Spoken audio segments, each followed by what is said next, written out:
Hi hello నమస్తే అందరూ ఎలా ఉన్నారు? నేను చాలా బాగున్నాను. మీరు ఎలా ఉన్నారో నాకు లేట్ చేయకుండా కమెంట్ సెక్షన్లో కమెంట్ చేసేయండి. ఈరోజు మనం టాపిక్లోకి వెళ్ళబోయే ముందు మీరు వాట్సాప్ని ఏదైతే యూస్ చేస్తున్నారో నేనైతే బిజినెస్ వాట్సాప్ యూస్ చేస్తున్నాను. ఇంకా మీరు వాట్సాప్ యూస్ చేయకుండా ఉంటే నేను డిస్క్రిప్షన్లో లింక్ ఇస్తాను. మీరు ఆ లింక్ త్రూ మీరు ప్లేస్టోర్లోకి వెళ్ళి డౌన్లోడ్ చేసుకోవచ్చు. సో లేట్ చేయకుండా టాపిక్లోకి వెళ్ళిపోదాం. నేను ఆల్రెడీ ప్రీవియస్గా వీడియో చేశాను మనకి వాట్సాప్లో ఉన్న ఫీచర్స్ ఏంటి అని చెప్పేసి.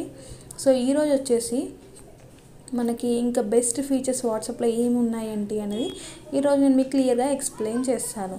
సో ఫస్ట్ వన్ వచ్చేసి క్యూఆర్ కోడ్. మనం క్యూఆర్ కోడ్ని ఎలా చేంజ్ చేసుకోవాలి. అండ్ ఇంకొకటి వచ్చేసి మనం ఎక్కడికైనా నెట్ షాప్కి కానీ మనము నార్మల్గా ప్రింట్ తీసుకోవడానికి వెళ్ళినప్పుడు మనకు వాట్సాప్లో ఏదైనా డాక్యుమెంట్ ఉంటే మన నెంబర్ అడుగుతారు వాళ్ళ దాంట్లోకి పంపించుకోవాలని చెప్పేసి. సో అలా కాకుండా మనం క్యూఆర్ కోడ్ని యూస్ చేసి డైరెక్ట్ వాళ్ళకి మెసేజ్ చేసేయచ్చు. సో స్కాన్ చేసేసుకొని మెసేజ్ చేయొచ్చు. వెంటనే వాళ్ళకి చెప్పాలి మన క్యూఆర్ కోడ్ని డిలీట్ చేయమని, లేదంటే మీరు వెంటనే క్యూఆర్ కోడ్ని చేంజ్ చేసుకోవాలి. సో అది ఎలాగో నేను ఇప్పుడు మీకు చూపిస్తాను. ఫస్ట్ మనము పైన 3 డాట్స్ ఉన్నాయి కదా, అక్కడికి వెళ్ళి సెట్టింగ్స్లోకి వెళ్ళండి. సెట్టింగ్స్లోకి వెళ్ళిన తర్వాత మనకి ఇక్కడ మన ప్రొఫైల్ దగ్గర మనకి క్యూఆర్ కోడ్ కనిపిస్తుంది.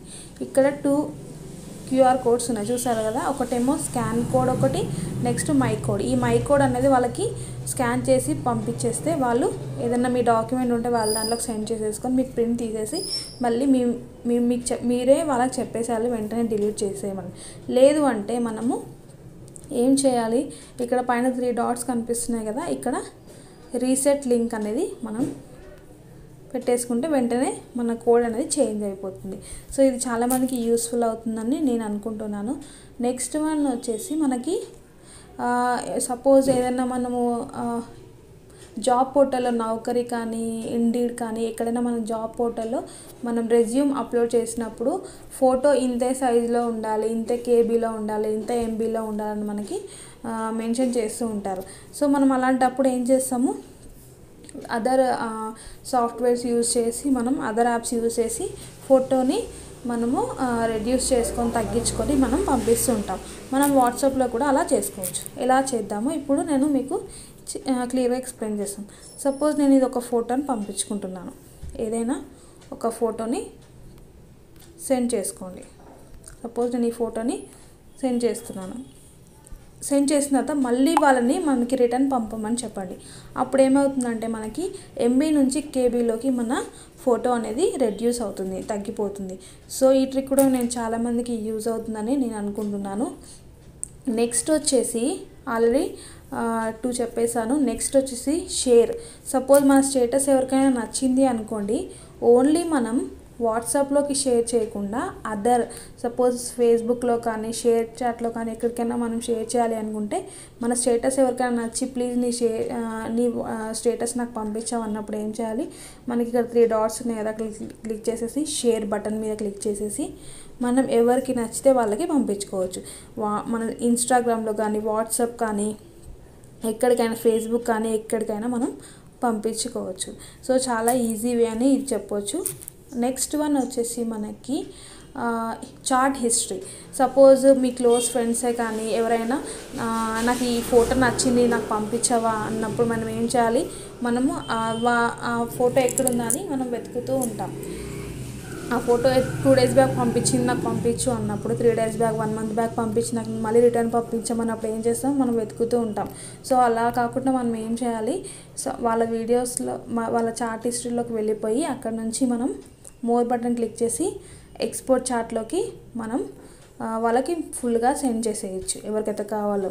వితౌట్ మీడియా ఇంక్లూడింగ్ మీడియా అని యూజ్ చేసేసి మనం వాళ్ళకి చాట్ హిస్టరీ పంపించేస్తే వాళ్ళే చూస్ చేసేసుకుంటారు. సో ఇది కూడా మంచి ట్రిక్ అని నేను అనుకుంటున్నాను.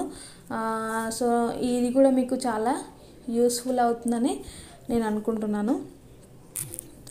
నెక్స్ట్ వచ్చేసి మనకి వాట్సాప్ ఆడియో. సో వాట్సాప్ ఆడియోలో మనము ఎవరికైనా కాల్ చేసినప్పుడు సపోజ్ ఎవరికైనా మనము ఆడియో కాల్ చేసినప్పుడు వాయిస్ అంటే ఏం చేయాలి అనేది చాలామంది డౌట్ ఉంటుంది. సో దానికి వచ్చేసి క్యూబ్ ఏసీఆర్ మీకు ఇక్కడ కార్నర్లో కనిపిస్తుంది కదా, ట్యూబ్ బడ్డీ పక్కన క్యూబ్ ఏసీఆర్, ఈ యాప్ని మనం యూజ్ చేసుకొని దీని త్రూ మనం కాల్స్ వచ్చినప్పుడు యాక్టివేట్ చేస్తే మనకి వాయిస్ అనేది రికార్డ్ అయిపోతుంది వాట్సాప్లో. సో ఇది కూడా మీకు చాలా మందికి యూజ్ అవుతుందని నేను అనుకుంటున్నాను. సో నెక్స్ట్ వచ్చేసి సపోజ్ మనకి ఎవరిదైనా స్టేటస్ నచ్చింది అనుకోండి, సపోజ్ ఎవరిదైనా మీరు ఒక ఫోటోను కానీ ఏదైనా కొటేషన్ కానీ మీకు ఎవరికైనా నచ్చింది అనుకోండి, సపోజ్ నేను అది డౌన్లోడ్ చేసుకోవాలి.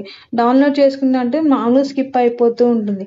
నేను దాన్ని కంటిన్యూగా అంటే నా గ్యాలరీలో సేవ్ చేసుకోవాలంటే ఏం చేయాలి అంటే మనము ఈ తీసుకొని ఇలా మూవ్ చేయాలి కిందికి, ఆటోమేటిక్గా మనకి చూసారు కదా స్క్రీన్ షాట్ వచ్చేసింది. సో మనం అలా గ్యాలరీలో డైరెక్ట్గా మనము సేవ్ చేసేసుకోవచ్చు. ఇది కూడా మీకు చాలా మందికి యూజ్ అవుతుందని నేను అనుకుంటున్నాను. ఇవన్నీ లేటెస్ట్ ఫీచర్స్. సో మీరు కూడా ట్రై చేయండి. నేను ట్రై చేశాను కాబట్టి నేను మీకు ఇది ఎక్స్ప్లెయిన్ చేస్తున్నాను. ఇదే అండి ఈరోజు టాపిక్ వచ్చేసి. నేను నెక్స్ట్ టాపిక్లో ఆల్రెడీ ప్రీవియస్ చెప్పాను, ఐకార్డ్స్ అండ్ ఎండ్ స్క్రీన్స్ అనేది యూట్యూబ్లో ఎలా సెట్ చేసుకోవాలి అనేది నేను వీడియో తీస్తానని. నేను నెక్స్ట్ వీడియోలో మళ్ళీ ఆ వీడియోతో నేను మీ ముందుకు వచ్చేస్తాను. Until then bye bye.